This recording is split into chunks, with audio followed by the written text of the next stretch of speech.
Hey guys, welcome back to The Blissful Athlete. Thank you for tuning in. If you're watching this video, then that means you've decided to join the NOFAP movement or are at least considering it, but might be a little bit worried about the uphill battle you're about to start. And although the reasons to join the NOFAP movement might vary between a lot of people, the difficulties that each one of us face are very much the same. And that, of course, is the desire for sexual activity. And so in this video, I'm going to give you guys a few basic methods and techniques for you to overcome sexual desires and urges. Unfortunately, we've literally been hardwired and programmed to have sexual urges. You'll see one person that triggers you, and it's normally a good-looking girl. Maybe she's, well off upstairs, and one thought leads to another and to another. You get the chemicals brewing from the brain. The oxytocin is mixing with the estrogen and the testosterone, and all of a sudden, next thing you know, all fired up. Or at least you're thinking only about getting with this girl. Now, this is something that everybody is actually dealing with on one level or another, and obviously some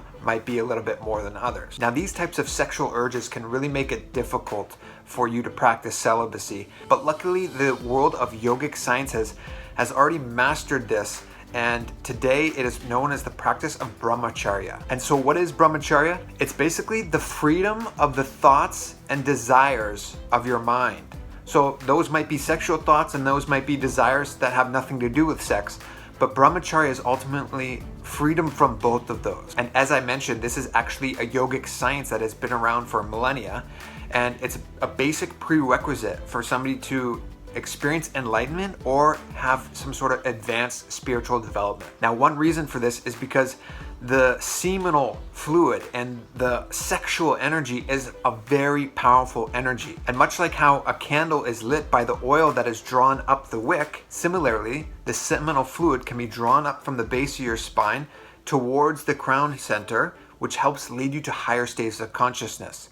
Now, why is this beneficial to you? This basically means that your thoughts won't linger in the world of sexual desires. And if you have an unconscious thought, your consciousness will be aware of it and will be able to pull you out of that unconscious awareness just by infusing your awareness into seeing this thought and having this thought happen. My guru, Paramahamsa Nityananda, beautifully explains celibacy as simply not having a craving for that suppressed half of you. So if you're a male, you're continuously seeking the suppressed side of you within the females that is actually already inside of you. This means that the root of your sexual desire isn't actually that girl with a lot of cleavage showing. It's actually from the desire to express the female component that is already within you.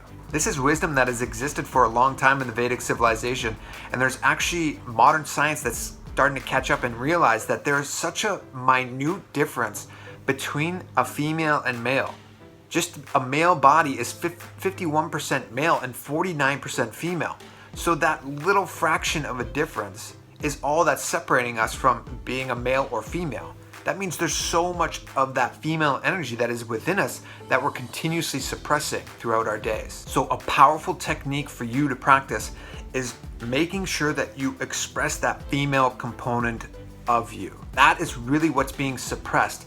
And the urge and desire to have sexual intercourse or have some sort of sexual encounter is actually coming from that desire to connect to your female energy, which is already within you. Now, a main component of feminine energy is creativity. So some ways that you can express your creativity is just through drawing pictures, singing songs, writing in a journal, dancing. All of these things are very much feminine energy. Going up to somebody and hugging them because you feel gratitude and you feel love for them. By doing these types of things, expressing the female energy, that's going to allow the energy to not be so blocked and stuck in the Muladhara chakra, in the base of the spine. It'll allow it to open up and really raise your energy towards higher and higher states of consciousness, which is going to help you suppress any urge, or kill any urge rather. And my guru says when you achieve this fulfillment, whether you're married or not, there will be peace in your mind. This means that you can be celibate even if you're married. That is true celibacy. Now, the last technique I want to give you is a really important understanding. It's really a visualization and a meditation. And so I want you to just sit and close your eyes and just listen to what I'm saying first. The Lotus Thread of Light meditation technique given by my guru. What it's going to do is help you cognize and realize that you have energy centers. And you can pull your energy up and down your spine depending on what type of state of mind you're in. Okay, so during this visualization, just really be aware of what I'm saying and try and really picture what I'm describing to you. In the center of your body, imagine that there's this thin thread that flows from the base of your spine all the way upwards. Okay, this is called the Sushumna Nadi, a very thin thread. Take a moment to realize or visualize this. Now this thread goes from the base of your spine all the way to the crown of your head, and it passes through all 7 different energy centers.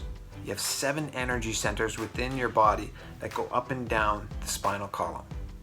Next to the Sushumna Nadi is the Ida Nadi and the Pingala Nadi, and they both cross one another at every different energy center within your body, so 7 points.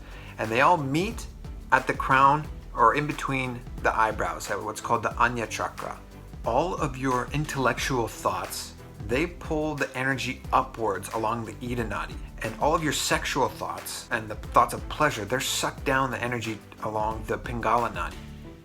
To overcome sexual desires, you need to awaken your intelligence.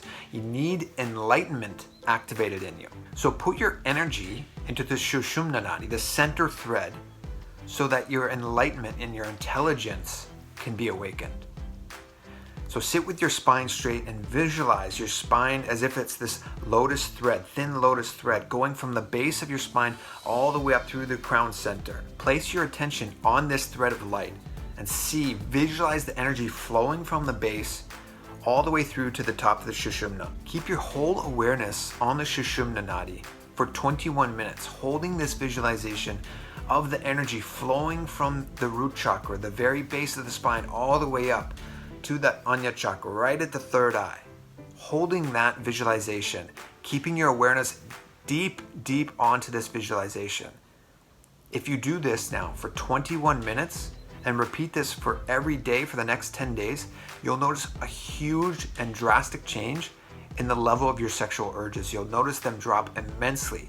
Your awareness is going to flow continuously towards the crown chakra, towards the crown center.